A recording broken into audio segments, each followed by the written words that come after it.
é necessário que a gente tenha algumas coisas importantes a considerar sobre a liderança. Em primeiro lugar, o líder sabe enxergar o diamante que há em uma simples pedra. Então, o que acontece isso? Ele vê em cada um daqueles que são seus súditos, que são aqueles que estão mais próximos dele, o grande diamante que ele é. Então, ele vai trabalhar pela equipe com toda a firmeza, porque é essa equipe pequena e depois é a sociedade como um todo que ele vai conseguir trabalhar de forma mais evidente. Trabalhar para que, desde o início, no princípio de subsidiariedade, né? Estou cuidando da minha família, estou cuidando da minha comunidade, estou cuidando daqueles que estão mais próximos de mim para que eles se tornem os diamantes, e só aí eu vou conseguir ver o diamante que cada pessoa do reino, da sociedade é. Além disso, ele é o primeiro, ele doa-se primeiro e serve. Uma grande parte do líder político e de toda a liderança, por assim dizer, é no serviço, é na doação, e ele não abandona os seus. Então, só para vocês terem uma ideia, lembra do filme do Coração Valente, né, do Mel Gibson? Onde que estava o líder? Aquele que fala, onde estava? Estava na linha de frente. Ajudando quem? Os seus que estavam atrás, a sua equipe, o seu exército. Alexandre o Grande, ele só ficou grande por quê? Porque ele estava sempre na linha de frente. Ele nunca se escondia. Ele fala, eu sou o líder, é a minha responsabilidade maior, então eu vou para frente. E se eu vou para frente, todos aqueles que estão comigo, eles vêm comigo junto.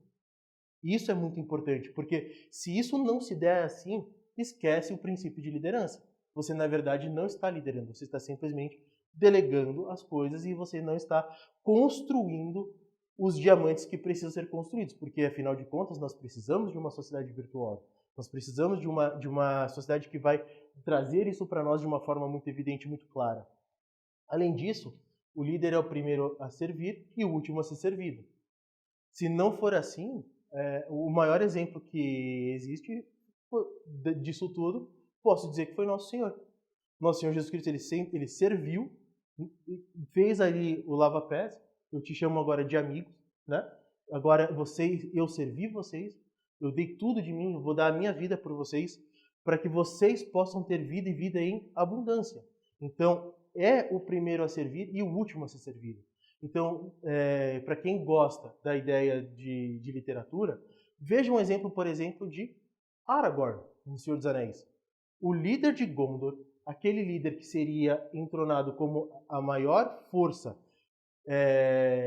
territorial, a maior força temporal de toda a Terra-média, ele serviu. Serviu a quem? A pequenos hobbits. Serviu a pequenas pessoas que aparentemente eram sem importância nenhuma. Mas ele estava lá, servindo, deu a sua espada. Aragorn, ele deu para os hobbits a espada dele para levar o anel até Mordor, levar o anel até o Monte da Perdição para ser queimado, para ser destruído e para que o mal não tivesse mais essa presença na Terra-média. Então, se o líder quer ser líder de verdade, ele vai ser o último a ser servido. E ele vai ser o primeiro a servir, em todos os aspectos. E, por fim, nesses aspectos mais gerais, a tríade da liderança. Ele precisa ter uma pessoa para amar, e quanto mais excelsa essa pessoa para amar, melhor vai ser a formação da nobreza de caráter dele, maior vai ser os ideais dele.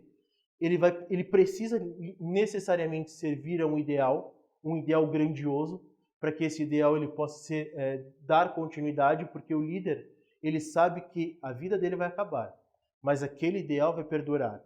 E se ele conseguir fazer que os seus deem continuidade àquilo que ele estava criando e dê continuidade àquele ideal verdadeiro, aquelas coisas continuam de uma forma muito evidente. Só para vocês terem uma ideia, a Catedral de Notre Dame ela demorou mais de 150 anos para ser construída. Naquela época, as pessoas viviam em torno de 30 a 50 anos. Portanto, nós estamos falando aqui de em torno de 5 gerações.